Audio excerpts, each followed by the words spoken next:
Hello everyone, how are you guys doing today?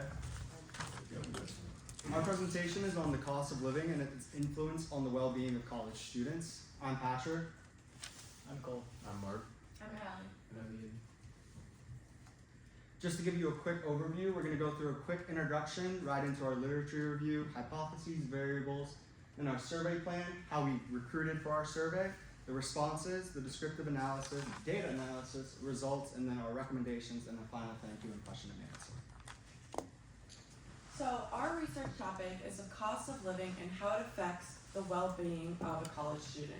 So to get a better idea of what a college student would typically spend, we started to look at some numbers. And according to US News and World Report, this is 2 examples of what a college student would spend. So here you have Serena, she's a sophomore at Providence College, and she says that she spends about $80 to $140 per week. And then Lauren, a junior at Arkansas State, says that she spends about $97 per week with a roughly estimate about $391 per month. And this is good and all to understand information, but I thought that we should do a little live research with the class to just see how spending money affects us here in Marquette.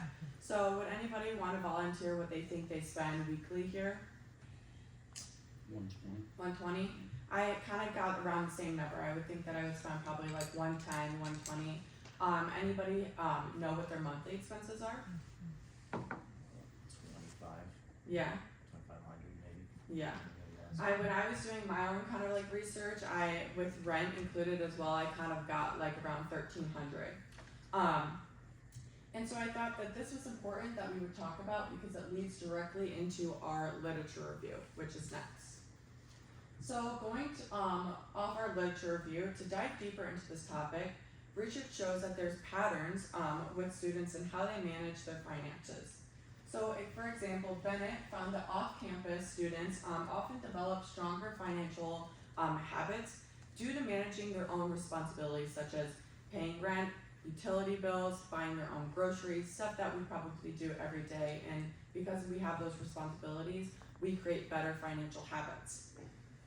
However, this does come at a backdrop of rising costs, and according to Moore, the cost of attending university in the United States has increased by 31% over the last decade, which this causes significant financial stress on students like ourselves and also families. And this moves directly into our hypothesis. So our first hypothesis is that we want to prove that off-campus students have higher financial literacy than on-campus students. And then our second hypothesis is off-campus students are less likely to have poor credit management than on-campus students. For our independent variable, we would be looking at on-campus versus off-campus students. On-campus students may live in the dorms or on-campus apartments, and off-campus students can live in houses with their families even, or off-campus apartments. Finally, our dependent variable for our study is financial well-being.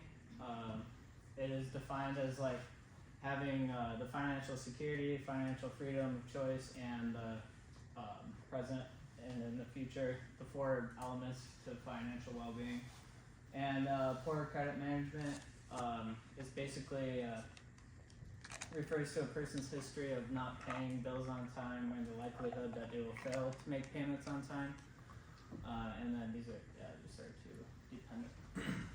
So for our survey plan, we had 20 questions. We asked 8 from the Normalized Financial Wellbeing Scale and 12 from the Robert and Jones Credit Card Use Scale.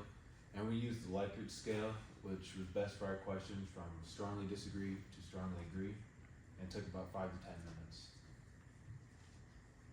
For our survey plan, we also reached out to young adults at NMU, ranging from 18 to 25 years old. And we wanted about 350 participants, but realistically we got about 150. And so for recruitment, we posted on social media platforms using Instagram and Snapchat. We used QR codes and we used the snowball sampling. So we sent out their survey link to students in our organizations, and they sent it out to other people within their organizations. So the total number of responses we had was 148. but 46 of those responses were uncompleted, bringing us down to 102. We asked 4 separate questions, just as the intro, which was, are you a part-time student, full-time student? That information being incredibly in favor of the full-time students. Then we asked, are you living on campus or off campus? Luckily for us, this is where our research is being conducted, and this is where our samples are best evenly balanced, with 50 on campus, 52 off campus.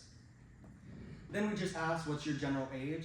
We had a mean average of 21 and a standard deviation of 4.24, with a skew of everywhere except 25, 24 goes a little bit lower within the number of responses we had.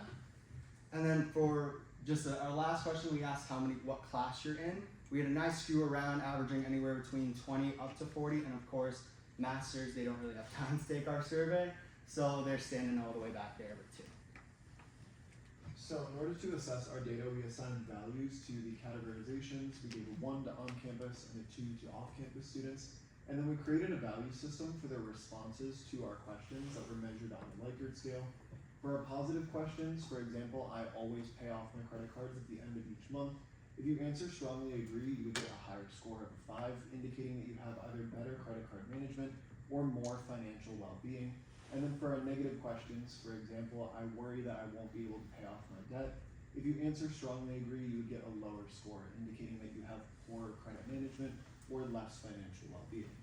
So getting into the first hypothesis, we hypothesized that off-campus students would have higher financial well-being scores than on-campus students due to the fact that off-campus students manage more financial responsibilities. This hypothesis was actually proven false. We found that on-campus students had statistically significantly higher financial well-being scores with an average score of 23.28 and a standard deviation rate of 5.82. This is in comparison to off-campus students that had an average score of 20.46 and a standard deviation rate of 5.37. You can see that our t-score for this was 2.54 and our error percentage was 0.6. Jumping into the second hypothesis, we hypothesized that off-campus students would be less likely to have poor credit management, or otherwise they would manage their credit cards better than on-campus students. This hypothesis was also proven to be false, as on-campus students had statistically significantly higher scores in the credit card management sector. On-campus students had an average score of 28.24, and that standard deviation was an 8.06. And then off-campus students had an average score of 24.69, and the standard deviation was 6.56. Again, that t-score was 2.44, and the error rate was 0.08%. When we were looking into the results of our data, we hypothesized that the reason why both of these were false is because once you move off campus and you have to take on more financial responsibility, that is likely to skew your financial well-being and credit management more towards the negative side, because people that live on campus are able to have their housing covered by loans and scholarships, and they also are only making a one-time payment on their housing. Whereas when you live off campus, you're having to consistently manage your finances, consistently manage your budget, and you're more likely to turn to credit cards to handle your budget, which can then present a risk of poor credit management.